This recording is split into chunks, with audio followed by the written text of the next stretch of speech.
Salli ala Muhammad habibika syafi'al musyaffa'.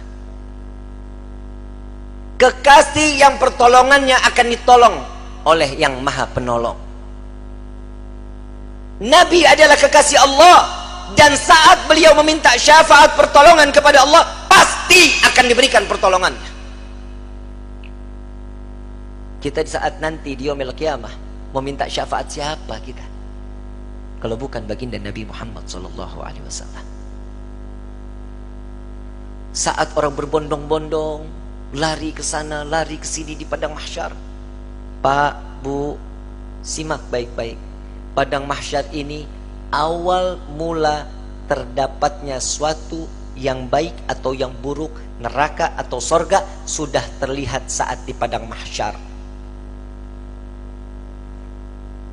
Padang mahsyar, Nabi SAW mengatakan, orang yang berbondong-bondong masuk ke dalam padang mahsyar tidak akan mengenal siapa suaminya, tidak akan mengenal siapa bapak dan ibunya, bahkan anaknya. Mereka nafsi-nafsi, sendiri-sendiri, berharap cemas di hadapan Allah. Satu orang akan ditumpuk 1000 orang di atasnya. Orang yang dapat menginjakkan kaki di padang mahsyar, dia adalah manusia yang aman. Sampai-sampai fitnah daripada padang mahsyar, ada seorang ibu yang sedang menggendong bayinya, menaruh bayinya di padang mahsyar, di tanah padang mahsyar, diinjak bayi tersebut agar lebih tinggi. Nggak sadar dia, anaknya dijadikan satu pijakan agar dia selamat dari siksaan padang mahsyar. Para wali min awliyaillah, orang-orang saleh, berbondong-bondong keliling ke Nabi Allah Adam. Wahai Nabi Allah Adam, berikan kami syafaat. Aku tidak bisa memberikan syafaat kepadamu, karena aku sudah ditolong oleh Allah saat aku meminta untuk diperjumpakan dengan Siti Hawa. Saat ini sampai sekarang kita kenal padang daripada Arafah. Itu pertemuan antara Nabi Allah Adam dengan Siti Hawa. Ditolong oleh Allah. Jalan lagi kepada Nabi Musa. Ya Nabi Allah Musa, tolong kami selesaikan siksaan padang mahsyar. Mereka ada yang tenggelam sampai mata kakinya karena dosanya, ada yang sampai kepada lututnya, ada yang sampai ke pinggangnya, bahkan ada yang sampai pusarnya dan juga dadanya, bahkan ada yang seleher, ada juga yang sampai di ujung daripada hidungnya, dan juga ada yang di atas kepala, bahkan 2 hasta di atas kepala, tenggelam karena dosa-dosa mereka. Kebayang setiap manusia, insan, masuk ke dalam lautan, tenggelam di lautan, sebentar akan mati. Siksaan akan berakhir. Saat di padang mahsyar, siksaan tersebut sudah tidak akan pernah ada kematian, melainkan menikmati siksaan tenggelamnya setiap manusia. Sudah tidak akan lagi ada kematian. Saat itu kemana kita semua yang ingin kita inginkan? Orang yang tenggelam, mereka tersiksa, sampai orang kafir pun mengatakan, ya Allah, cepat selesaikan padang mahsyar ini siksaannya. Jika kami harus masuk ke dalam neraka, maka masukkan kami ke dalam neraka. Hentikan siksaan ini. Mereka nggak tahu siksaan padang mahsyar belum ada apa-apanya sebanding daripada api neraka jahanam. Orang kafir semua tidak ada yang sanggup melaksanakan daripada siksaan padang mahsyar, memohon agar dihentikan. Sampai kepada Nabi Musa, aku tidak dapat menolong kalian karena aku telah diberikan syafaat oleh Allah menyelamatkan umatku saat dikejar-kejar oleh orang-orang Fir'aun. Coba kau ke Nabi Ibrahim, berangkat ke Nabi Ibrahim. Ya Nabi Allah Ibrahim, engkau adalah Khalil Allah. Sampaikan kepada Allah, selesaikan padang mahsyar ini. Aku tidak dapat memberikan syafaat kepada kalian karena aku telah ditolong oleh Allah saat aku dimasukkan ke dalam api Raja Namrud. Nafsi, nafsi, nafsi, nafsi. Sendiri, sendiri, sendiri, sendiri. Silahkan engkau ke Nabi Isa. Sampai ke Nabi Isa. Ya Nabi Allah Isa, engkau adalah Ruhullah. Sampaikan kepada Allah agar berikan syafaat kepada kami, selesaikan siksaan padang mahsyar. Apa jawaban Nabi Allah Isa? Nafsi, nafsi, nafsi, nafsi. Aku tidak dapat menolong kalian karena Allah telah memberikan pertolongan kepadaku sampai aku diangkat ke langit kedua. Pergilah engkau kepada Habibuna Muhammad sallallahu alaihi wasallam. Dia adalah kekasih Allah. Berbondong-bondong para aulia datang kepada Nabi sallallahu alaihi wasallam, "Ya Rasulullah, berikan kami syafaat." Sebelum orang tersebut berbondong-bondong datang kepada Nabi, Nabi sallallahu alaihi wasallam sudah melihat mereka akan datang kepada Nabi. Nabi berjumpa dengan Allah, Nabi sujud kepada Allah. "Ya Muhammad, angkat kepalamu. Tidak lagi ada yang ibadah di padang mahsyar ini mengangkat kepala lalu sujud lagi Allah di hadapan Allah." Nabi Muhammad sallallahu alaihi wasallam diangkat lagi, "Wahai kekasihku, angkat kepalamu." Sudah tidak ada lagi yang ibadah di padang mahsyar ini. Tetap Nabi mengangkat kepala lalu sujud lagi kepada Allah. Sampai terakhir, "Apa yang kau inginkan wahai kekasihku?" "Ya Allah, selesaikan siksaan padang mahsyar.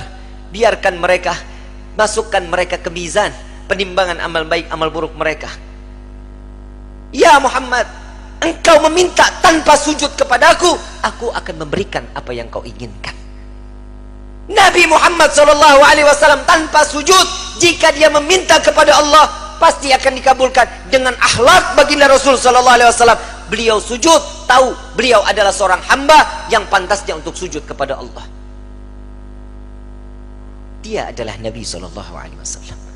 Tatkala mereka datang bersama dengan Nabi, "Ya Rasulullah, mintalah permohonan kepada Allah." Apa jawaban Nabi? "Analaha, analaha, analaha." Aku yang dapat menolong kalian, aku yang akan memberikan syafaat kepada kalian, aku yang akan membebaskan kalian dari siksaan padang mahsyar di hari ini. Saat dia meminta selesai padang mahsyar, masuk mereka semua ke mizan.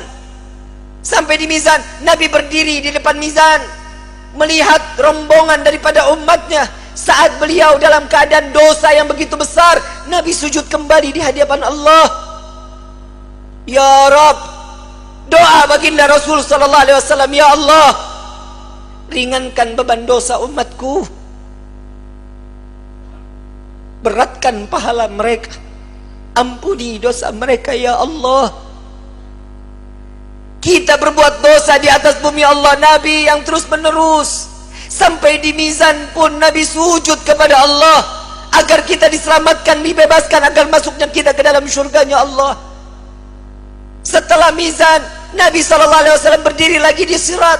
Saat dimana jembatan tersebut satu helai rambut dibelah menjadi 7, tajamnya luar biasa, di bawahnya neraka jahanam. Nabi menunggu sampai ada umat yang ingin tergelincir dipegang oleh Nabi, dituntun sampai di ujung daripada jembatan tersebut.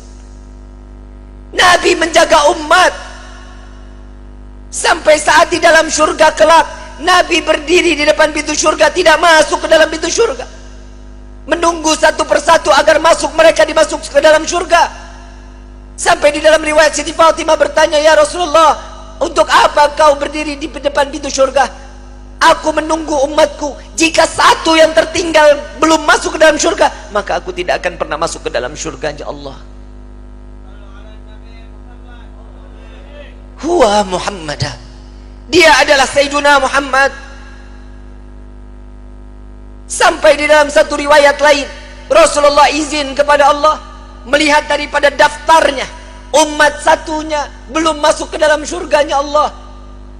Nabi berbincang kepada Allah, "Ya Rabb, izinkan Muhammad untuk memeriksa neraka." Sampai beliau masuk ke dalam neraka mencari umatnya, lalu setelah itu diambil lalu dibawa masuk ke dalam surganya Allah. Dia adalah Sayyiduna Muhammad, dia adalah pemimpin kalian, dia adalah nabi kalian, dia adalah rasul kalian. Tidakkah kalian malu tatkala kalian berbuat dosa di hadapan Allah? Oh, sampai kapan hidup kita selalu tutup mata di dalam kemaksiatan kepada Allah? Hei para alim ulama, hei para kiai, hei para habaib, dosa apa yang kalian lakukan sampai terus menerus Indonesia diberikan daripada bala dan bencana? Wahai umat Nabi Muhammad, dosa yang mana yang kalian lakukan sehingga kalian enggan untuk bertaubat kepada Allah? Tubna ilallah, tubna ilallah. taubatlah kepada Allah, mohon ampunlah kepada Allah. Jika para aulia, para orang-orang saleh, kakek nenek kita terdahulu, dengan bangga mereka saat kelak nanti masuk ke dalam syurga dengan membawa pikulan amalan-amalan kebaikan di hadapan Allah, bagaimana nasib kita saat mereka diperiksa oleh Nabi SAW satu persatu?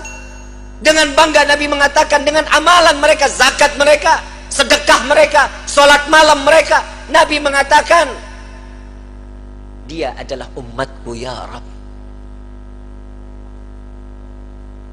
Bagaimana dengan kita yang membawa pikulan dosa di hadapan Allah?